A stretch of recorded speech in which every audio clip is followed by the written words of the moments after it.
The MAGA Republicans in the House and Senate are utterly lost. I mean, the government shutdown may be technically over, but they're behaving like they don't even know what their jobs require them to do.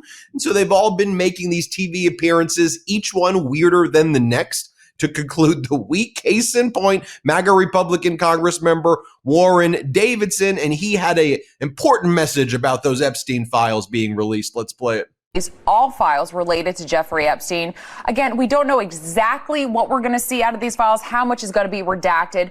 But what would you like to see, or maybe either side of the aisle really need to see for it to be satisfactory? I need to see evidence presented at trial and people being convicted. I don't really need more rage bait in terms of public documents. I want to know, when are the prosecutions underway? Yeah. Fantastic answer there. Yes, sir. Yeah. Fantastic answer there, sir.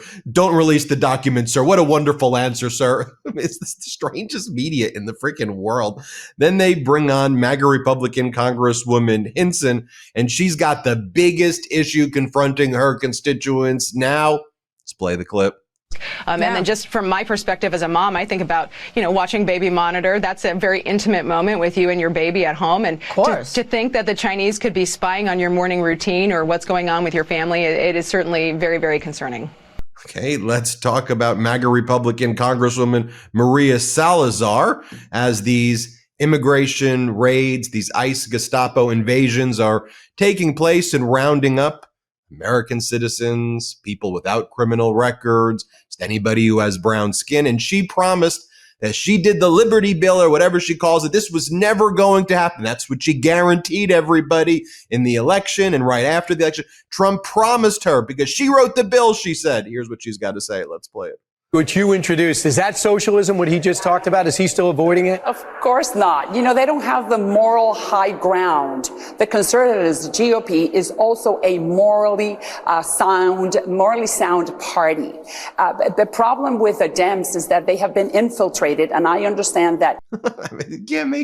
You can't make this stuff up. By the way, even Jim Jordan had to fact check Fox because they were saying that he was wiretapped, and that's why all these Republican senators are crying and want to be paid $500,000 when it wasn't a wiretap. Their phone numbers showed up in connection with validly authorized subpoenas, literally the digits. And Lindsey Graham is crying and saying, oh my God, in connection with an investigation relating to the January 6th insurrection where a federal judge authorized subpoenas, the digits showed up. Ah! Even Jim Jordan's like, yeah, it wasn't a wiretap. Here, play this clip. About it.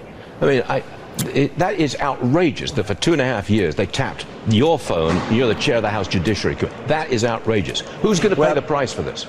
Well, understand they didn't tap them, but they got all the records. They got all your text messages, not the contents, but every time you text someone, every time someone texts you, every time you call someone, every time they call you. They got a phone bill. They got the phone bill in connection with the subpoena. Oh my, you're going to cry right now when Americans are having their health care ripped away, as 42 million Americans are losing their could have lost their SNAP benefits, as Americans are psychologically tortured, living paycheck to paycheck. You're whining about a phone bill being produced in 2022 in connection with the subpoena relating to the insurrection because you were calling Trump when the insurrection was happening. To make sense of this all, let's bring in Democratic Congress member Joe Morelle of New York. Great to see you, Congress member. I don't even know, how do you do your job? I have to correct you. First of all, it's great to be with you. Thank you for the invitation to come back, but I can make no sense of this. So if that's what you're looking for, you've come to the wrong guy, because I started the year with anger at everything they do, anger and frustration. That's still there, but I'm laughing more than almost anything else beyond anger and frustration, because the level of incompetence and the level of, these are not serious people. And I think the American public is starting to question what's going on there.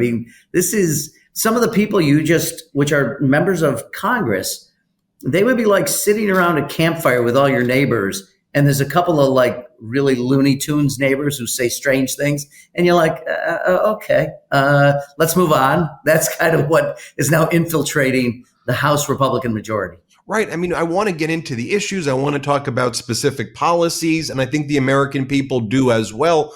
But I think at some point what the American people are seeing, and it's why I show these clips as being illustrative, is there's got to be like some floor of like serious human beings and adult behavior, because in this cult of Trump, and they have to wait to see what he's going to social media post today. Is it going to be kill the Democrats because George Washington would want to hang them? Are we going to have to support that today? Do we not support the release of the Epstein files because Trump says that that would be like the worst thing you could possibly do to him? But then he takes credit for it. Well, where are we at now? Is Trump meeting with Kirill Dmitriev, the kind of Russian head of their sovereign wealth fund, because America's going to force Ukraine to capitulate? Like, where do we go today? And then they just go on there and talk about Chinese baby monitors. I don't know what they're even talking. I don't even know what they're even talking about.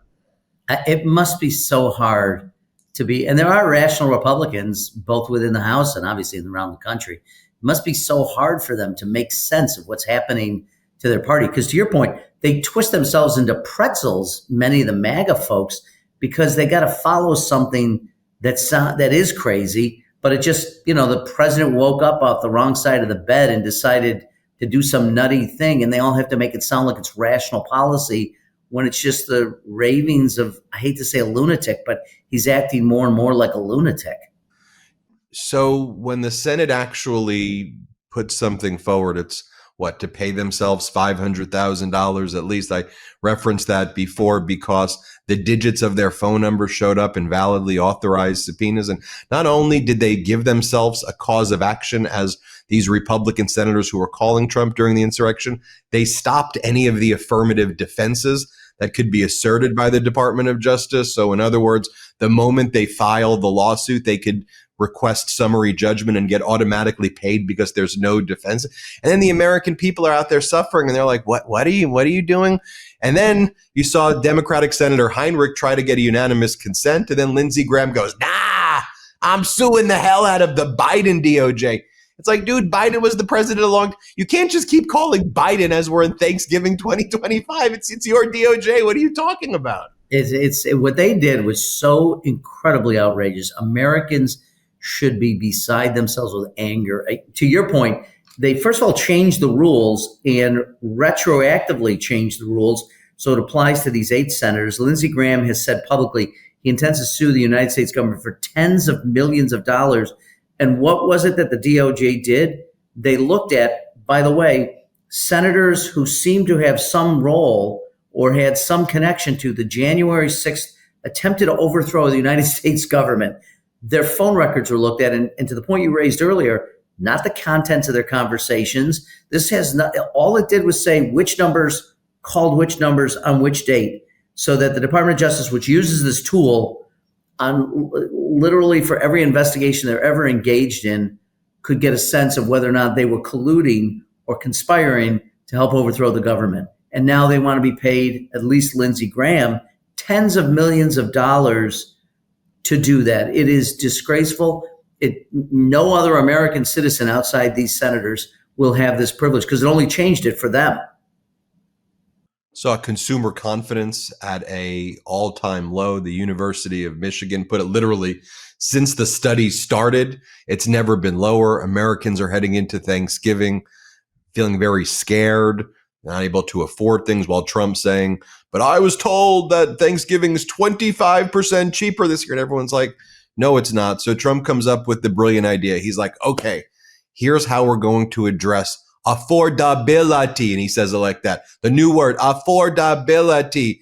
He goes, I'm doing an executive order where I'm going to remove some of the tariffs. I did it. And everyone's like, first off, you did it too late. Second off, you put the tariffs in, like you did it. You caused the damage. And now you waited too long where, when it comes to all the retaliation, it's not like China can buy the soybeans from our farmers, even if they wanted to. They already bought it from Argentina and Brazil. And you see that across the world of how they've responded. So you're too late, as Donald Trump would like to call the chairman of the Federal Reserve. You're too late, Trump, and you did it. It's you who did it.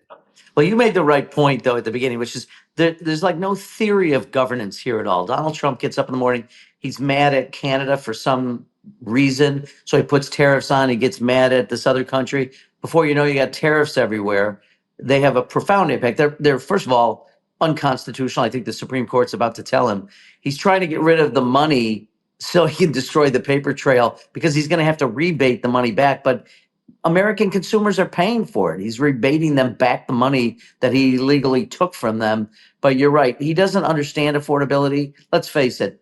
Here's a guy who doesn't have to worry about where his next paycheck is coming from because he's filling his pockets every day with millions and millions of money based on his job. He's the first president, I think, in American history to be so engaged in economic. He just bought $500,000 to $1 million worth of Warner Brothers stock, and Warner Brothers has a merger pending in front of the FCC. I mean, the guy's making money. So he doesn't understand affordability. He doesn't understand what American families are going through, sadly. And we have to keep making the case. We have to keep pushing because this election next year is going to be one of the most critical in American history, in my view. Right. By the way, you have Trump's Commerce Secretary, Howard Lutnick's company that's being run by his kids, are going to companies and saying, let us buy the right to recover the tariff refunds. We'll pay you now at a discount, and then we'll use our relationship with the Commerce Secretary in order to get 100%, and we'll profit off the delta, which is a wild concept to me. I mean, honestly, you should just take what you just said. Every American should understand that. The Commerce Secretary, who's been part and parcel of putting these illegal tariffs in place, his family's now going to benefit from the tariffs being declared unconstitutional and being rebated back. You couldn't make it up. Right. Because I don't want everyone to understand how they're doing it. So they're going out to companies that are suffering right now, who need the cash flow now going into the next year. We'll buy it, but we'll buy it for 75% or 60%. They'll try to buy it as low as they can. And then when the Supreme Court overturns the tariffs, then they'll go to their dad, they'll go to Commerce Secretary Lutnick and say, now we get 100%. So they profit off of the difference between what they just bought it from, and they make billions and billions of dollars off of that. Before we go, I just want to ask you, because of, your district, your neighbors to the north in Canada, we see Prime Minister Carney, it seems every day, he's saying goodbye to America. Unfortunately, we saw the Sweden delegation show up. We saw others. Given the relationship that existed there, what do you see now? We have a big Canadian following here. Yeah, look, I mean, first of all, we want to apologize to our neighbors to the north for the behavior of our administration, but the impact it's had just on my district in Rochester, and this is also in the North Country, Buffalo, Syracuse, we've seen dramatic reduction in our ability to export to Canada. It's hundreds of millions of dollars a year to Rochester companies, but you also see tourism. You see a lot of people who come from Canada for holidays, for the summer. We're not seeing that, and it is having a profound negative impact on the economy of all throughout upstate New York. Congressmember Morelle, great to see you as always. If I don't speak to you before Thanksgiving, wishing you a happy Thanksgiving to you and everyone in your district. You too, you and your family. Thanks for having me. Absolutely. Everybody hit subscribe. Let's get to 6 million subscribers. Want to stay plugged in? Become a subscriber to our Substack at MeidasPlus.com. You'll get daily recaps from Ron Filipkowski, ad-free episodes of our podcast, and more exclusive content only available at MeidasPlus.com.